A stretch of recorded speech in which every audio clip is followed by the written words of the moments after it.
একসাথে ইফতারি করবেন, আলাদা আলাদা ইফতারি করবেন না। একসাথে ইফতারি করলে বরকত দেয় কে? আল্লাহ হাবিব সাল্লাল্লাহু আলাইহি ওয়াসাল্লাম বলেন, কেউ যদি কাউকে ইফতারি করায় তাহলে রোজাদারের যত সওয়াব, যিনি ইফতারি করলো তারও তত সওয়াব। সাহাবারা বলেন, আমাদের তো এত সম্পদ নাই যে মানুষকে ইফতারি করাবো। আল্লাহ হাবিব সাল্লাল্লাহু আলাইহি ওয়াসাল্লাম বলেন, ওয়ালাউ বিতামরা, একটা খেজুর দিয়েও যদি করাও এই সওয়াব পাবে।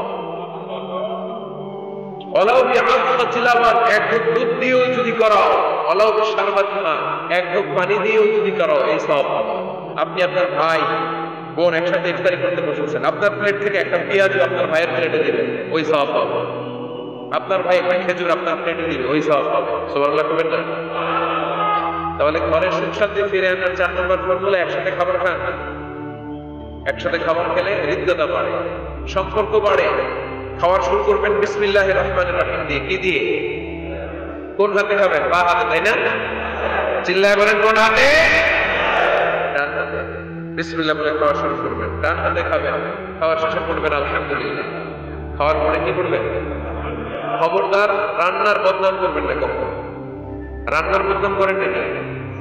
এটা ঝাল হয়েছে, ওইটা মজা হয় নাই, এটা টক হয়েছে, এটা লবণ হয় নাই, এরকম আসলে নাই। লবণ হয় নাই, গৌরীর তালাক দিচ্ছে, এরকম আসলে নাই। রান্না একটু ভালো হয় নাই, ঝাল হয়ে গেছে বেশি, গৌরে মায়ের শীত, এরকম ডাকাইতে আসলে নাই। মা আবা রাসূলুল্লাহ সাল্লাল্লাহু আলাইহি ওয়াসাল্লাম তুআমান ক্বাতু, আল্লাহর হাবিব সাল্লাল্লাহু আলাইহি ওয়াসাল্লাম কখনো কোন রান্নার বদনাম করতেন না। ইনইশতাহাহু আকালাহু, বুখারীর বর্ণনা। ভালো লাগলে খেতেন, ভালো লাগতেছে আরো খেতেন, আরো খেতেন। ওয়া ইন কারিহাহু তারাকা, ভালো না লাগলে রেখে দিতেন, ওর দিকে তাকাইতেন না।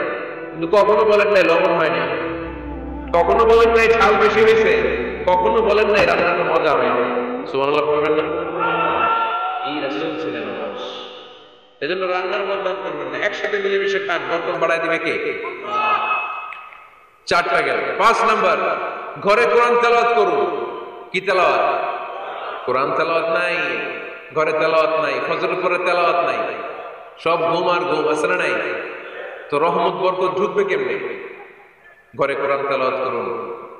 হাজবেন্ড তার ওয়াইফকে কোরআন তেলাওয়াত শোনাবে, ওয়াইফ তার হাজবেন্ডকে শোনাবে, বাবা তার সন্তানকে শোনাবেন, সন্তান বাবাকে শোনাবেন। প্রতি মাসের জন্য একটা সূরাকে নির্ধারণ করুন যে আমরা সবাই মিলে এই মাসে এই সূরাটা মুখস্থ করব। পারা যাবে? আওয়াজ করে বলেন তো, সূরাতুদ দোহা এটা কি খুব বড় সূরা? কথা কয় না। সূরাতুদ দোহা কি বড় সূরা না ছোট সূরা? তো এক মাসে কি এই সূরাটা মুখস্থ করা যাবে না? কথা বলে। ওয়াত-তিনি ওয়াজ-যাইতুন ওয়া তুরি সিনিন, এটা কি বড় সূরা? এক মাসে পারা যাবে না? প্রতি মাসের জন্য একটা করে সূরা নির্ধারণ করব। তাহলে 12 মাসে কয়টা সূরা? আওয়াজ করে বলতে হবে, 12টা সূরা। প্রতি মাসে একটা। আজকে তো 31st নাইট না? কয়টা বাজে? হ্যাঁ, আরো সময় বাকি। 12টা বাজতে বাজতে আরো দেরি অনেক। এখানে পটকা টটকা যায় নাকি? বোমা টোমা কিছু নাই না? মাশাআল্লাহ, সুজানগরের লোক তো খুব আল্লাহ আল্লাহ দেখে। আল্লাহ কবুল করুন। এই যে নতুন বছরের জন্য প্ল্যান নেন, ঘরটারে কি করে সুখী সমৃদ্ধ বানাবেন। প্রতি মাসের জন্য কয়টা সূরা? 12 মাসে তাহলে কয় সূরা? 12 সূরা। প্রতি সপ্তাহে আপডেট নেবেন, খোঁজ খবর নেবেন, কয় আয়াত হইলো তোমার। স্ত্রীর খোঁজ খবর নেবেন, সন্তানের খোঁজ খবর নেবেন, কয় আয়াত হলো। মাস শেষে সবাই সবার কাছ থেকে শুনবেন। ঘরের বরকত বাড়ায় দিবে কে? এরকম ফ্যামিলি আমাদের সবার হোক, আমরা চাই না?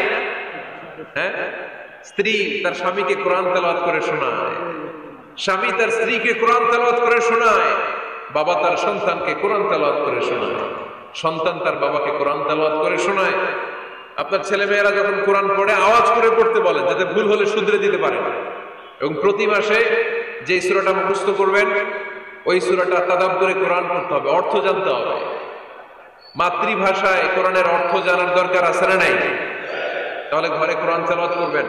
আল্লাহ রাসূল সাল্লাল্লাহু আলাইহি ওয়াসাল্লাম আম্মা জান আয়েশা রাদিয়াল্লাহু তাআলা আনহার কোলের মধ্যে মাথা রেখে কোরআন তেলাওয়াত করতেন। সুবহানাল্লাহ নাই? বিয়ে করছেন কারা কারা দেখে হাত তোলেন। বিবাহিতদেরকে সুজানগরে কি বলেন আপনার আঞ্চলিক ভাষায়? বিবাহিত